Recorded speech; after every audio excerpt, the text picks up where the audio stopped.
Nous allons maintenant voir les outils principaux qui peuvent être utilisables dans l'éditeur MIDI. Le raccourci clavier est le même pour les atteindre, donc X pour ouvrir la boîte à outils.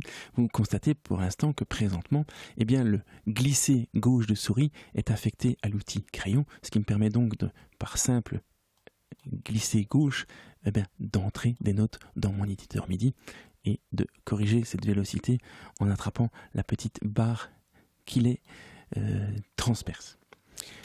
Je peux également me mettre en outil pinceau, ce qui me permet, alors ici je vais choisir une plus petite quantification de grille, eh bien de peindre des notes en fonction de la grille. Voilà, rien de bien exceptionnel.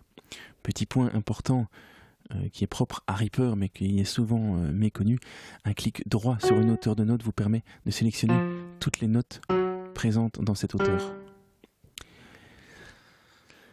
Outil suivant, la gomme. Eh bien voilà, pas très complexe à comprendre, vous permet donc de rendre votre glissé gauche au format gomme.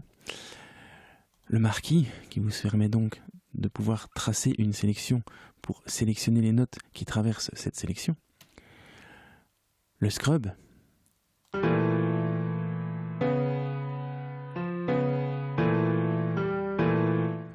Rien de bien particulier, et le lock qui vous permet alors de rendre votre glissé gauche de souris inactif. Le clic est toujours bien sûr actif, mais le glisser ne fait absolument plus rien. Voilà, au cas où cette fonction pourrait vous être utile. Ici, eh bien, nous avons le même équivalent d'outils. D'abord le pointeur qui vous permet donc de modifier les CC qui sont en sélection. Donc rappel,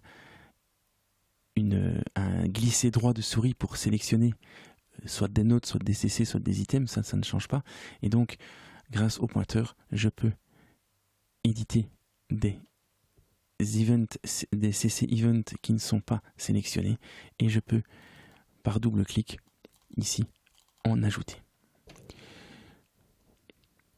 Le crayon, eh bien, qui vous permet donc d'éditer à la volée ou de créer de nouveaux CC. Voilà, suivant les mouvements de votre souris.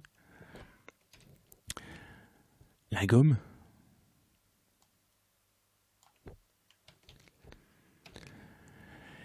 La rampe linéaire.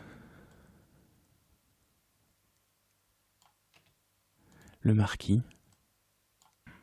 Et le lock, qui vous permet donc d'interdire quelconque mouvement par glissé de souris sur votre ligne de CC.